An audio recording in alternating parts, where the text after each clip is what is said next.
Friends, പുതിയൊരു വീഡിയോയിലേക്ക് എല്ലാവർക്കും സ്വാഗതം. ഞങ്ങളിപ്പോൾ ഉള്ളത് ആലുവയിലാണ്, നമ്മുടെ രവിയുടെ സ്വന്തം നാട്ടിൽ. ഇവിടെ വെച്ചിട്ടൊരു വ്ളോഗ് ഇതുവരെ ചെയ്തിട്ടില്ല. അതെ, അപ്പോൾ രവി ഇന്ന് അടിപൊളി ലുക്കിലാണല്ലോ. ഉത്സവമൊക്കെ ഇന്ന് രവിയുടെ നാട്ടിലെ ഉത്സവമാണ്. അപ്പോൾ ഉത്സവത്തിന് എന്നെ മുഖ്യ അതിഥിയായി ക്ഷണിച്ചിരിക്കുകയാണ്. രവിയുടെ ഒരു അടിപൊളി ഷർട്ട് രവി ഇടുന്നതിന് മുന്നേ ഞാൻ ഇട്ടു. ഇത് മൈ ഡെസ്റ്റിനേഷൻ ആണോ? അല്ല, വേറെ ഏതോ ഒരു സൈറ്റാണ്. ഓക്കെ, എന്തായാലും രവിയുടെ ഡ്രസ് സെൻസ് അടിപൊളിയാണ്. അപ്പം ഇതൊക്കെ ഇട്ടിട്ട് നമ്മുടെ ഉത്സവത്തിന് പോകുമ്പോൾ ഒരു പ്രത്യേക വൈബ് തന്നെ ആയിരിക്കും അല്ലേ? അതെ, അപ്പോൾ പ്രതീക്ഷിക്കാതെ കിട്ടുന്ന ഒരു ഉത്സവമാണ്. ഈ കൊല്ലത്തെ ഫസ്റ്റ് ഉത്സവമാണ്. അമ്പലത്തിന്റെ പേരുന്ന എടക്കാട്ടിൽ ശ്രീധർമ്മശാസ്ത്ര ക്ഷേത്രം. ഓക്കെ,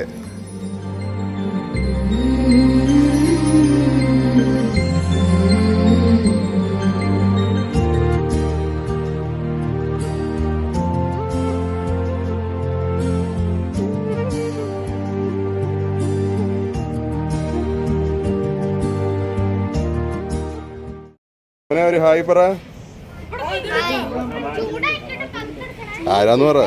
അനിയൻ, എൻ്റെ അനിയനാണ്.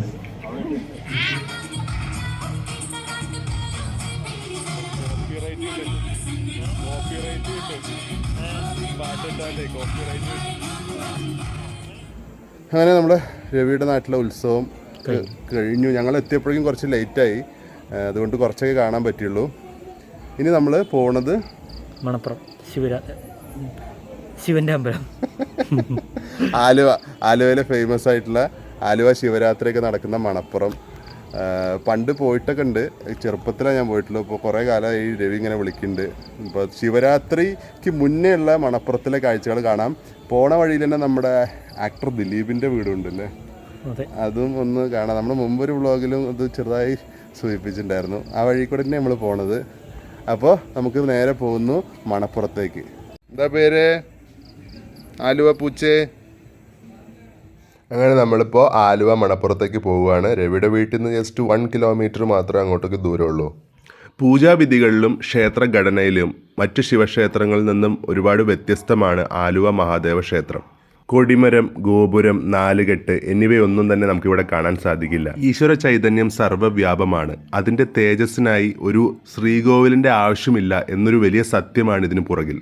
ഭഗവാൻ ശ്രീരാമൻ ജടായുവിൻ്റെ ക്രിയാകർമ്മങ്ങളെല്ലാം ചെയ്തത് ഈ ഒരു നദീതീരത്താണ് എന്നാണ് പുരാണങ്ങളിൽ പറയുന്നത്. അതിനാൽ തന്നെ ഈ ഒരു പെരിയാർ തീരത്ത് പിതൃകർമ്മങ്ങൾ ചെയ്താൽ ആത്മാവിന് മോക്ഷം ലഭിക്കുമെന്ന് വിശ്വസിക്കപ്പെടുന്നു. അതിനാൽ തന്നെ കർക്കിടക വാവ് ദിവസവും ശിവരാത്രിയുടെ പിറ്റേ ദിവസവും പിതൃതർപ്പണത്തിനായി ലക്ഷക്കണക്കിന് ആളുകൾ ഇവിടെ എത്തിച്ചേരുന്നു. ഇവിടെയാണ് ശിവരാത്രി മഹോത്സവം വളരെ കെങ്കേമമായിട്ട് നടക്കുന്ന ക്ഷേത്രം അല്ലേ, ഈ മണപ്പുറത്ത് വെച്ചിട്ടാണ്. അപ്പോൾ ഈ കേരളത്തിലെ തന്നെ 108 പ്രസിദ്ധമായിട്ടുള്ള ശിവക്ഷേത്രങ്ങളിൽ വളരെ പ്രാധാന്യമുള്ളൊരു ക്ഷേത്രമാണ് ഈ പെരിയാർ നദിക്കരയിലുള്ള ഈ ഒരു ക്ഷേത്രം.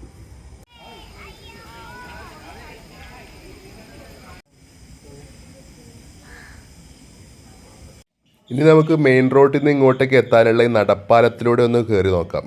2016 ഫെബ്രുവരിയിലാണ് അന്നത്തെ മുഖ്യമന്ത്രിയായിരുന്ന ശ്രീ ഉമ്മൻചാണ്ടി സാറ് ഈ ഒരു നടപ്പാലം ഉദ്ഘാടനം ചെയ്ത് ജനങ്ങൾക്കായി വിട്ടുകൊടുത്തത്.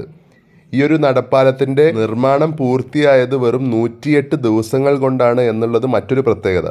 അതുവരെയുള്ള വർഷങ്ങളിലൊക്കെ ശിവരാത്രി മഹോത്സവത്തിനും അല്ലെങ്കിൽ മറ്റ് പ്രത്യേക ദിവസങ്ങളിലൊക്കെ താൽക്കാലികമായിട്ടൊരു പാലം നിർമ്മിക്കും, അതിനുശേഷം അത് പൊളിക്കും.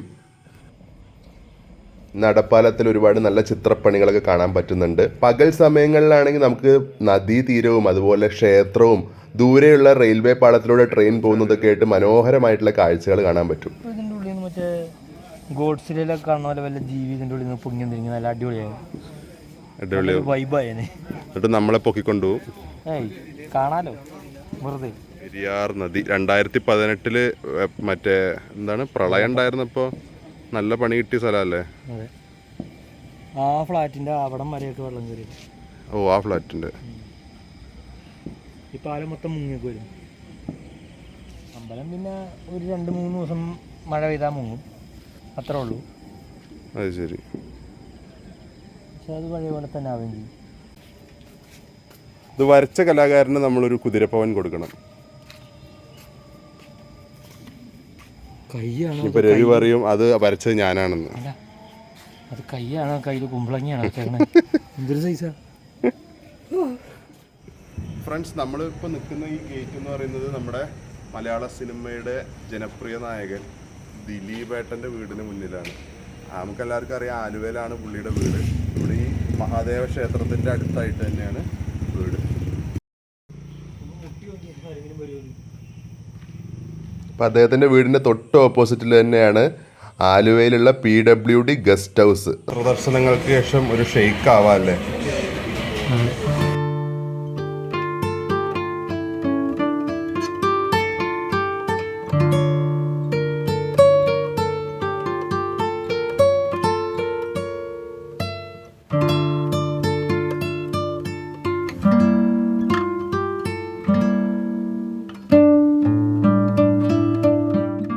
നമ്മൾ വീടെത്തിയിരിക്കുകയാണ്.